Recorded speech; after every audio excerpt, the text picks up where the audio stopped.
Friends, welcome to cooking zone.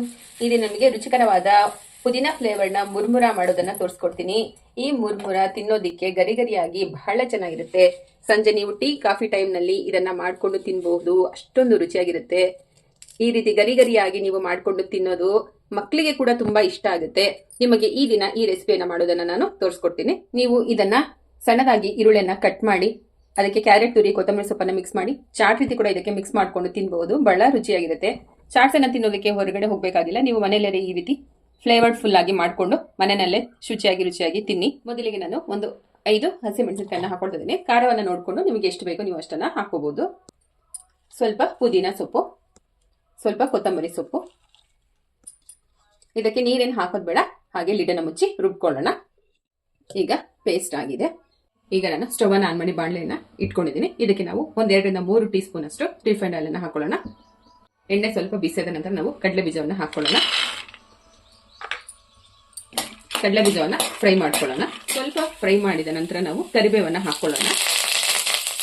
ಈಗ ಕಡಲೆ ಬೀಜ ಮತ್ತೆ ಕರಿಬೇವು ಗರಿ ಗರಿಯಾಗಿ ಫ್ರೈ ಆಗಿದೆ. ಇದನ್ನು ನಾವು ಒಂದು ಬಟ್ಲಿಗೆ ತೆಕ್ಕೊಳ್ಳೋಣ.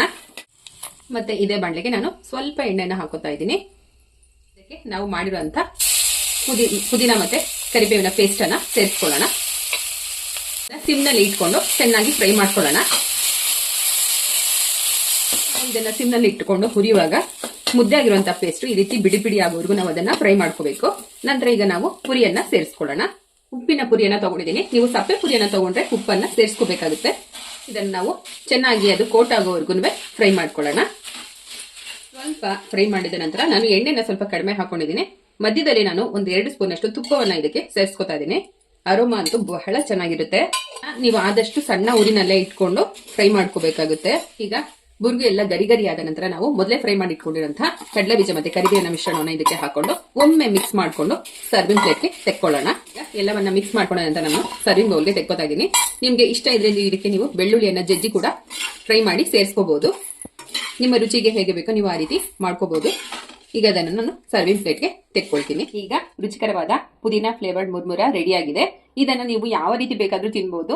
ಮೇಲೆ ಸ್ವಲ್ಪ ಸೇವನ್ನ ಹಾಕೊಂಡು ಸ್ವಲ್ಪ ಈರುಳ್ಳಿಯನ್ನ ಸಣ್ಣದಾಗಿ ಕಟ್ ಮಾಡಿ ಕ್ಯಾರೆಟ್ ಅನ್ನ ತುರಿದು ಬೇಕಾದ್ರೆ ಇದನ್ನ ಚಾಟ್ ರೀತಿ ಮಾಡ್ಕೊಂಡು ತಿನ್ಬಹುದು, ಅಥವಾ ಹಾಗೆ ಕೂಡ ತಿನ್ಬಹುದು. ಸಂಜೆ ಟೈಮ್ ನೀವು ಟೀ ಕಾಫಿ ಜೊತೆ ಇದನ್ನ ಮಾಡ್ಕೊಂಡು ತಿನ್ಬಹುದು. ಬಹಳ ರುಚಿಯಾಗಿರುತ್ತೆ. ಈ ರೆಸಿಪಿನ ನೀವು ಒಮ್ಮೆನಾದ್ರೂ ಟ್ರೈ ಮಾಡಿ. ನಿಮಗೆ ಈ ರೆಸಿಪಿ ಇಷ್ಟ ಆಗಿದ್ರೆ ನಮ್ಮ ಚಾನಲ್ನ ಲೈಕ್ ಮಾಡಿ, ಶೇರ್ ಮಾಡಿ, ಸಬ್ಸ್ಕ್ರೈಬ್ ಮಾಡ್ಕೊಳ್ಳಿ. ಹಾಗೆ ಕಾಮೆಂಟ್ ಕೂಡ ಮಾಡಿ. ಹೊಸ ರೆಸಿಪಿಗಳಿಗೋಸ್ಕರ ನೋಟಿಫಿಕೇಶನ್ ಬೆಲ್ ಅನ್ನ ಪ್ರೆಸ್ ಮಾಡಿ. Thank you for watching.